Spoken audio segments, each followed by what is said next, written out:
Social media, video games, schoolwork, screens are everywhere in teenagers' lives. When I got home, all I wanted was to get back on my phone or my PS5. More and more health professionals are sounding the alarm about the risks. I would compare it to alcohol or hard drugs. But how do you cope with a system that's pushing everything online? I resist, and then the school's making its own demands. Caught between conflicting pressures and tech industry lobbying, some parents and teachers have decided to push back.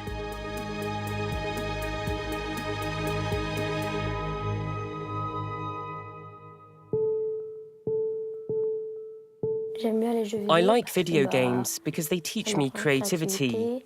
They teach me lots of things. Ryan is 13 years old, and like 9 out of 10 children his age, he owns a smartphone. His favourite thing to do on it? Play video games. Just a few months ago, he was playing online games every single day. When I got home, all I wanted was to get back on my phone or my PS5. I didn't want to do my homework. I just wanted to stay at home, locked in my room, shutters closed. I played Fortnite, Roblox, Minecraft, Brawl Stars, just any game. In just a few weeks, Ryan became completely addicted. At the time, on days off school, he sometimes spent 12 hours a day in front of a screen. His focus dropped, and so did his grades. He stopped going out. We'd never see him outside. He was always in his bedroom. He'd just come out to eat or play video games in the living room. We had to tell him off, grab his phone, then he'd run back to his room, very upset. He'd be very angry and create a huge mess in his bedroom. I had a deep anger because I wanted to play. I used it as a way to relax, but actually it was doing the exact opposite. Ryan's parents felt increasingly powerless. He wasn't my son anymore. It was difficult. We didn't know what to do with him. We were tempted to just say, have your screens and leave us alone. We also felt like bad parents. Yeah, it's true. Sometimes we'd ask ourselves, what have we done wrong for things to go this way? Ryan and his parents can talk about it in the past tense because they decided to seek help. Sabine Duflo is a psychologist. In this medical centre, she meets with screen-addicted teenagers once a week. The first time we met a month ago, you had installed parental controls, but he had found a way around them? Yeah, he could do whatever he wanted. It's easy to get past them, isn't it? You can find anything on YouTube these days. It's crazy. 90% of the patients here are boys around the age of 14 who, just like Ryan, play free online multiplayer games. Those kinds have one thing in common. They tap into the psychology of random reward. Let's look at a concrete example. In Fortnite, the goal is to shoot others before they shoot you.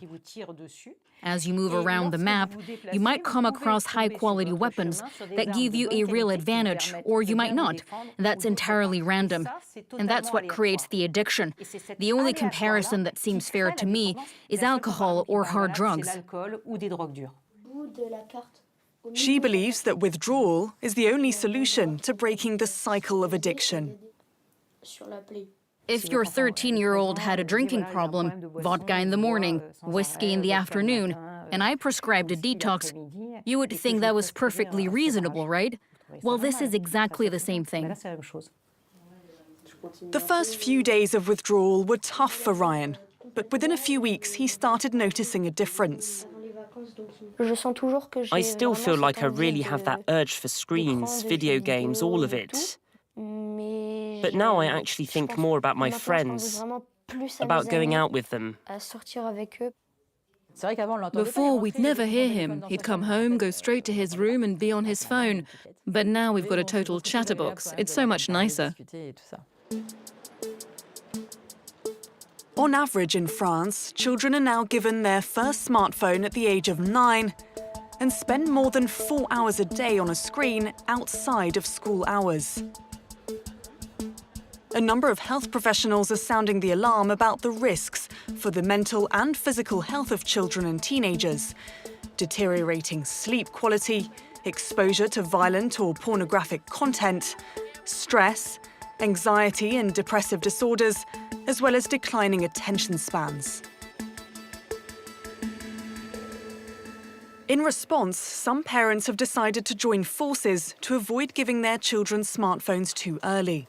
Anne-Laure Bailly is one of the organisers behind the Growing Up Better Without a Smartphone initiative. The idea is that if your child's friends don't have a smartphone, it will be much easier to resist, because the argument of, but I'm the only one, won't hold anymore.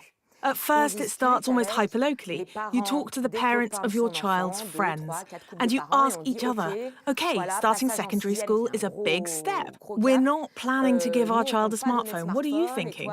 Because that's what breaks parents down, the guilt of telling yourself, my child is going to be the outcast, completely left out.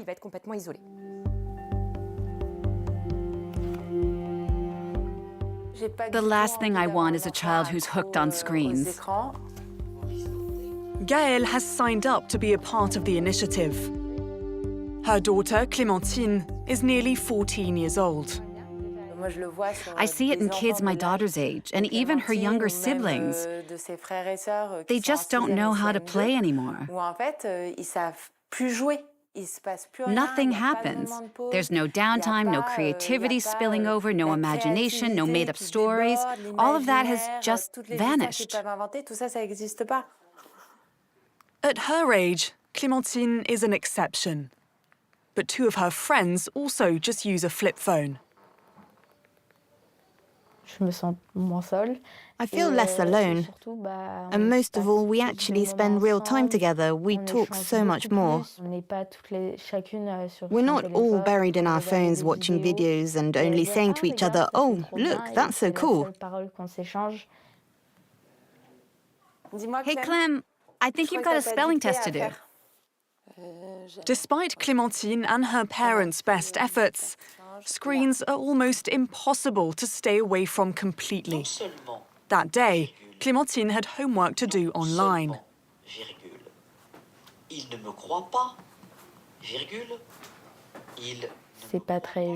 not really fair because at the start of the year, the school told us it was against screens. And now they're giving us homework that has to be done on a screen. It just doesn't make sense. I resist, and then you've got the school pushing the other way. I mean, I get it's not easy, but does easier mean better? That I'm not sure of. Families are struggling to navigate this mixed messaging. We asked the French Ministry of Education what solutions were being considered to avoid forcing parents to equip their children with screens. We received no response. Since last September, mobile phones are banned for under 15s in schools, but some have decided to go further. This Parisian secondary school, for example, has even banned access to the online schooling platform Pronote. Instead, students are required to handwrite their assignments in a notebook. So take out your planners. For Tuesday, the 7th of April, bring your exercise books. That way, we spell out assignments more clearly, and questions come up straight away based on what they're writing down. It makes students more engaged, more aware of what they actually have to do and what they don't. Sébastien Blondeau is the school's principal and the driving force behind this initiative. I had screens installed in the school, and those screens display the same information that used to be on the Pronote platform. Schedule changes, for example. But I'll be honest, there were some problems at the start because we had to get back into the habit of actually talking to students, communicating with them directly instead of going through the online platform. Blondeau hasn't just banned the online platform for students. He's also asked teachers to stop assigning homework that requires a screen. The idea is very simple, explaining to students and parents that a child does not need a smartphone to do their schoolwork. It's just not a necessity. Yes, there's a cost to that. They can't watch a video of a volcano erupting online. I understand, that's a shame. The map handed out by the history teacher might be in black and white because of the photocopier, so we do miss out on things, but it's worth it given the risks. Les risques sont trop importants. At the school, digital tools haven't been banned altogether. Computer rooms and tablets are available, but only under a teacher's supervision. In my own classes, I regularly use websites, digital tools, and even AI. So we're not banning technology, we're managing it, and taking back control from the kind of unregulated, free-for-all use that has started to creep in. While the younger students are generally in favour of more restrictive measures, the older ones are less enthusiastic. Of course they're not happy, because for them it feels like a ban. They don't like it, but it is in their best interest. It's one of the best things that could have happened to them. Before, it was all phones all the time. Snapchat, TikTok, and so on. Honestly, those apps aren't going to help them do their homework or get anywhere in school. These experiments, driven by a handful of teachers and parents, are still few and far between, but they reflect a shared determination to let teenagers experience their school years without falling into an all-digital world.